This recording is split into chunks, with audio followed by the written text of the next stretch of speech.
a song for you. You're listening to Deep Purple Smoke on the Podcast. I will do one episode for each song the band recorded in the studio. However, this is a fan podcast and not band endorsed. It's more of a tribute to their long history, well beyond just the hits, and my way of giving something back to a band that has given so much to me. Let's dig in!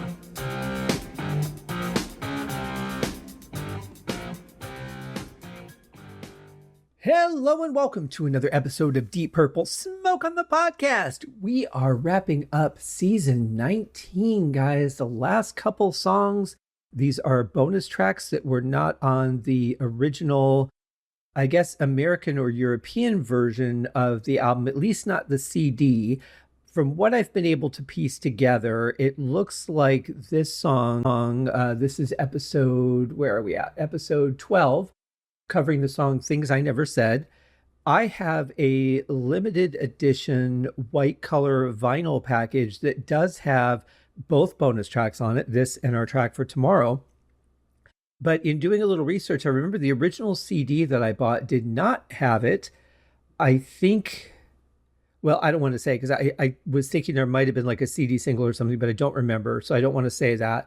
But it looks like the original Japanese release of the album had Things I Never Said, and the American and European version did not.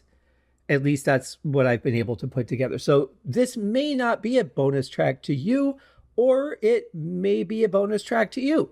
It just depends on what version of the album that you got, if there was a supplement somewhere. I originally found this track because I got the deluxe CD version that had the second disc, and we talked about that on the Clearly Quite Absurd episode that had that second version of the song that we went over in that episode. And it also had some live tracks, and it featured this song as well as tomorrow's bonus track that will wrap up our season. So lots of confusion. This happens a lot. You know, it's okay though, because at the end of the day, what's important is that we get extra Deep Purple songs. Who's going to complain about that? You know, sometimes it sucks to have to buy an album twice or three times because of different configurations. It's a great gig for the record company who's just making money off of the fans instead of just releasing them as singles. I think eventually, I don't know, if vinyl goes away again and we're really just down to download only format, I think that they'll probably push the album only track. I've seen that a few times. Rainbow Final Vinyl was a great example of that, because the Rainbow Final Vinyl digital download, if you go on iTunes to get the version of Difficult to Cure with the orchestra, because most of them are live versions or studio versions that you probably have on other albums. So if you really want that version, and let me tell you, that is an absolutely incredible version of Difficult to Cure. Amazing. I love it. Chuck Berge did such a great job on drums on that. It's really a fantastic live cut. And you know how I very rarely say anything live is worth listening to on record. So, but to get it, if you want to get that, the only place you can get it is on Final Vinyl. And it's an album only track, meaning you have to buy the entire album. So you're buying a bunch of songs on digital that you probably already got if you have the Rainbow collection. If you're buying this, you probably have a good amount of Rainbow albums, if not all of them. So you're buying things twice just for this one track. I think that will probably be the future trend, but I guess we'll see as time goes on. I'm hoping that vinyl sticks around. I like the idea of still being able to purchase things on record. I like that things are being remixed and remastered on record. It's a little confusing how it's being done, because they're not being recorded, like new albums aren't being recorded on analog tape, cut into records, and then put into a digital format. Some people, and I can't remember if it was Bob Ezrin or Michael Bradford was doing this, but one of the two, the bands were recording to tape, and then those tapes were being dumped into Pro Tools and then mixed and mastered there, which is cool because you're capturing the analog sound. The other option is to use analog simulators to get the analog sound if you're recording direct into digital. So at the end of the day, it's not necessarily that one is better than the other. It's a matter of how it's done and if you like the sound of it. That's really what it comes down to. You can make the argument that plugins for tape restoration or tape recreation are just as good nowadays as recording to tape, and it's not necessary to do that anymore. I think there's a psychological factor to it. I think there's a nostalgic factor to it. But at the end of the day, does the music sound good? Do you enjoy the mix? Does it make you smile? That's all that really matters. However you guys want to get there in the engineering world is fine with me. I don't care as long as I can enjoy what I hear, which is the point. If you're putting out music that's mixed poorly, like we've talked about in a couple tracks on this album, where there's vocal distortion, where there's a tone, probably a keyboard track that's just overriding everything a little bit, lack of balance, those sort of things. It doesn't matter if you recorded it to tape first or not because the mix is bad. So lots of factors. But as it turns out, we get these 2 bonus tracks to wrap up our season, and we're going to check them out now. Here is the first one. This is called Things I Never Said.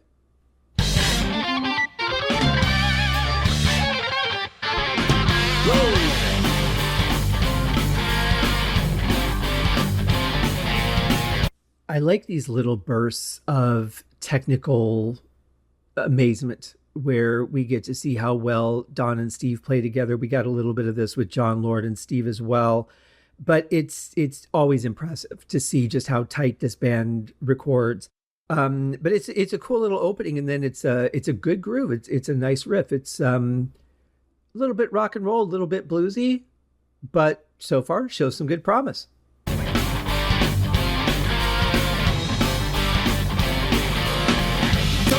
Started. Let's get it right. There's no use talking about it deep into the night.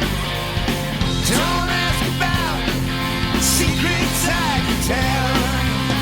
I'm gonna keep them to myself.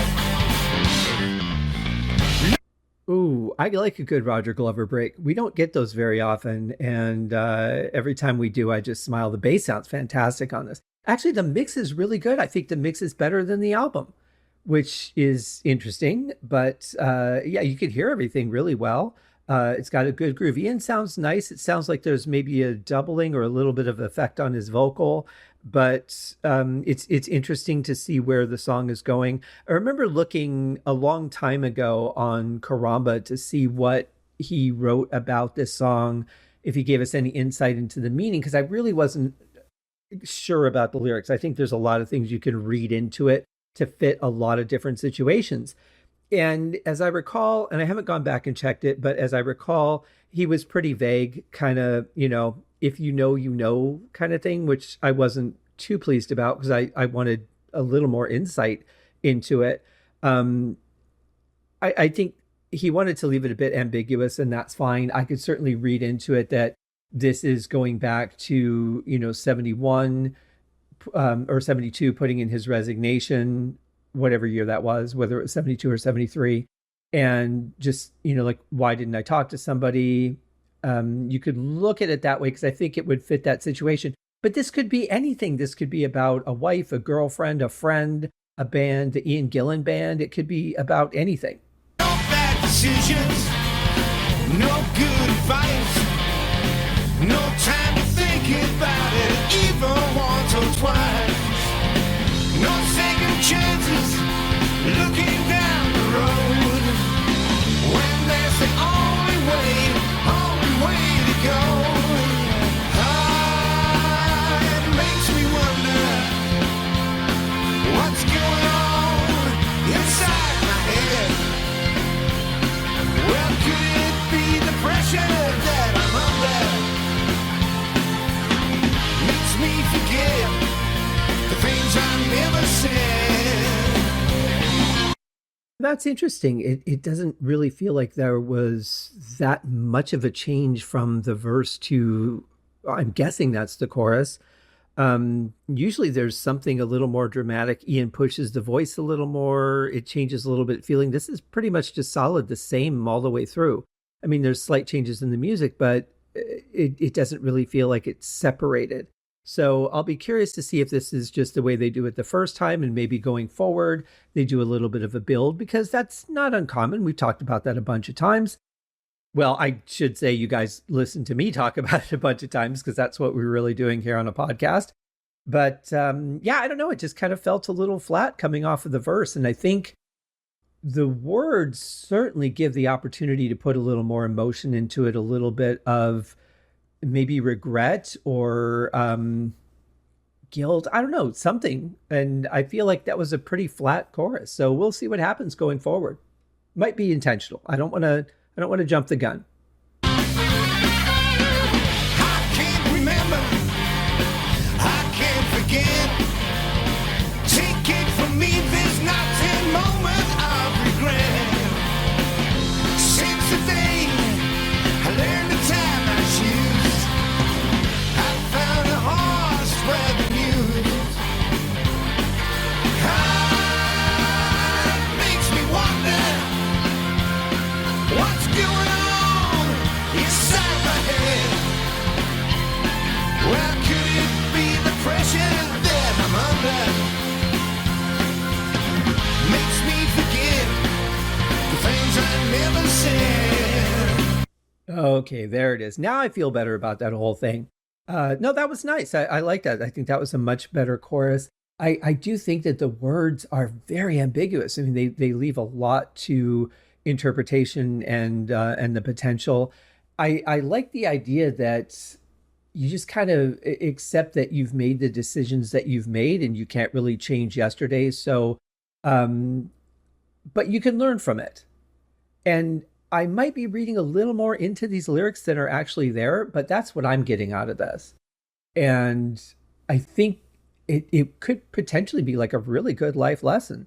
I also might be completely off my rocker, and that's nothing at all what this song means, but that's what I'm getting out of it anyway. And art really a lot of times is not necessarily about the message that's being conveyed by the artist, but what the interpretation is by the receiver or the listener or the viewer, or whatever it is in each case. So very, very interesting.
It might just be me, but I think Roger dropped out during Don's solo, and I'm not sure why. Also, there was a part of that was a little bit reminiscent to, surprisingly, the song that I was talking about, and maybe subconsciously I made that connection, although I haven't listened to the song in a very long time. But the part of Don's solo was very reminiscent of part of what they played in that version of Difficult to Cure on Final Vinyl. Very interesting. And Don was not the keyboard player on that, so maybe that's referring to something else, although I don't recall what, but it definitely feels a little bit Bach-esque, if you will. But yeah, it's a cool solo from Steve, a great solo from Don, maybe a bit long, but we don't have a lot of lyrics in this song either. The song is just under 5 minutes, and this explains why. Kind of interesting. I like the trade-off, though. I like going from one solo into another. Again, the mix is fantastic on this. Yeah, I wish that they would have done the whole album like this, but maybe my wish will have been granted by the time this comes out. It's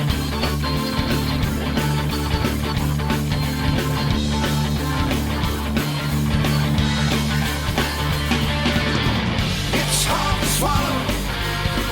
It's hard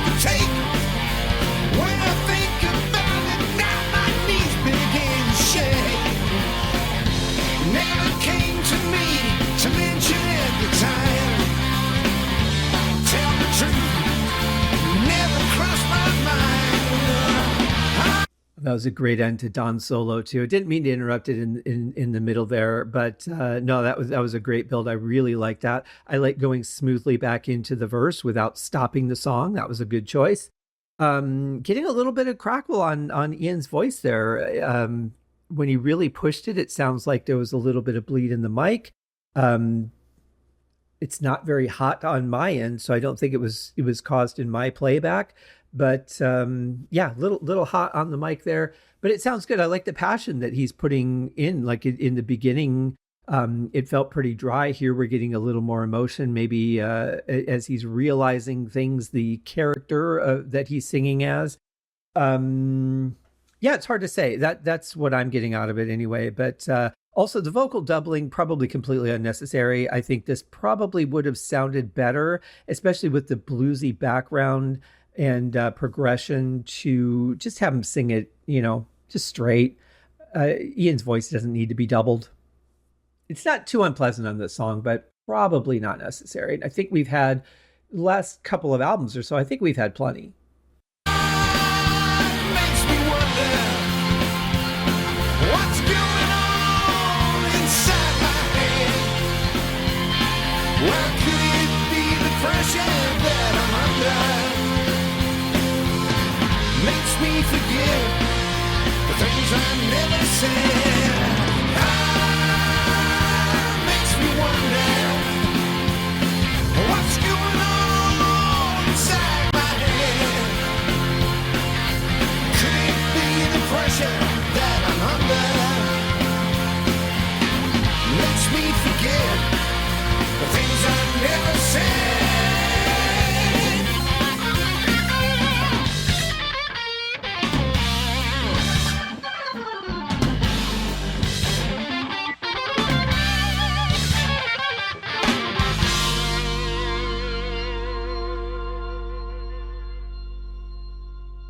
Yeah, great ending vocal from Ian. I like what they did there. Also, really cool musical ending. I like the little back and forth and some nice drum stops in there. Yeah, really good song. I dig this one. I think this was one that I listened to. I mean, I may have only heard this once or twice, to be honest. And typically, with a blues-based song, I kind of have to be in the mood for it, like a Lazy or something like that. I'm just not a big fan of that kind of music. It was something that I think is a great foundation for rock and roll, but not the kind of thing I normally gravitate towards listening to. But I think there's a lot of great stuff in here. Once you get past the first verse, there's a lot more energy in the vocal. There's some great musical moments in this, especially just that little break with Roger. I love that. One of my favorite parts of the song. And how could it not be? But yeah, I would give this a thumbs up for sure. And I hope you guys like the song. Listen to it on its own. See what you think. Does it make you happy? Makes me happy. But it also makes me a little reflective too. Of course it does, because you start thinking about how this applies to you, which is where an artist really can connect with the fan base. Problem is, they won't know it. I've had this happen to me where I've talked to somebody and they say, oh, you know what? My kid listens to your Mental Sauna music every night when they go to sleep. It helps them kind of, get all that energy out and be able to just relax and go to sleep. I'm like, I would have never known that, because on their own, they probably wouldn't have told me. With a band like Deep Purple, you don't have really a direct connection to them. So it would be even more difficult to get that message across to them. But it is very cool that there's some songs that the lyrical content, and maybe this is why a little bit of lack of definition, lack of specific connection to an event is a little bit better. Because let's say that he was talking about his departure from the original Mark II and the letter that he wrote to the hotel and all that. Let's say that that was what he was basing this on.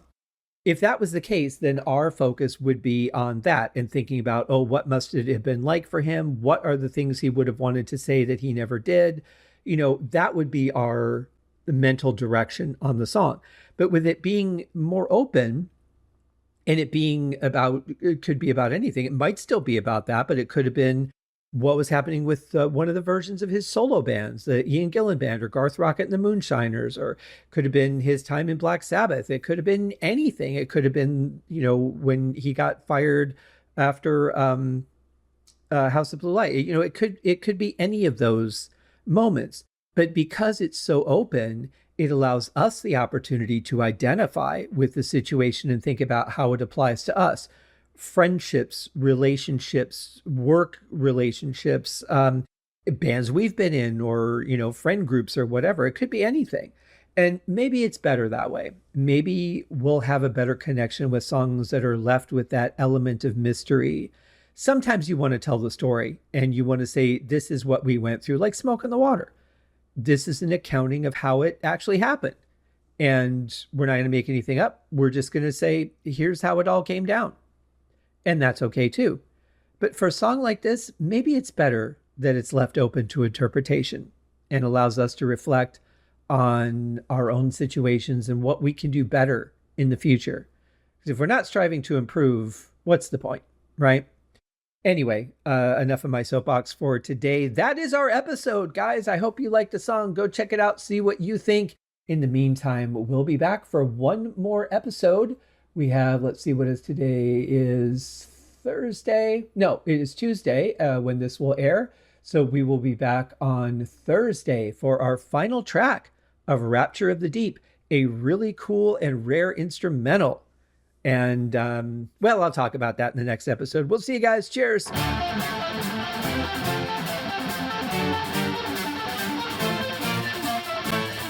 Thanks for listening to Deep Purple Smoke on the Podcast, a tour of the entire Deep Purple studio recordings. Please remember to give the show a rating on Apple Podcasts or wherever you're listening. Leave a comment and tell your friends. I also have a Patreon set up if you'd like to support the show. You can also write to me at smokeonthepodcast@gmail.com. I hope you enjoyed the episode and thanks for listening.